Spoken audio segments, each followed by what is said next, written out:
সারা ভারতবর্ষে এসআইআর হচ্ছে। এর আগে 10 বার 11 বার এসআইআর হয়ে গেছে।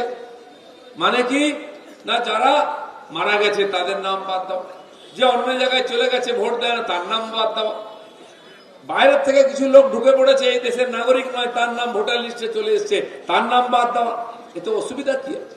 শুদ্ধিকরণ হচ্ছে ভোটার লিস্টে, সারা ভারতবর্ষে হচ্ছে, কোথাও কোনো বিরোধ হয়নি। বিরোধ এখানেই।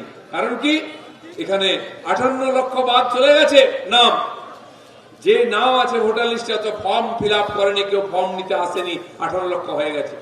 আরো 1,38,00,000 লোকের নামে ভুল আছে, ডকুমেন্ট নাই, তাদের ডেকে পাঠিয়ে তাদেরকে জিজ্ঞাসাবাদ করা হচ্ছে সেখানকার কেন, কোথাকার কে, কেন নামে গন্ডগোল। কিছু নাম বাদ যাবে।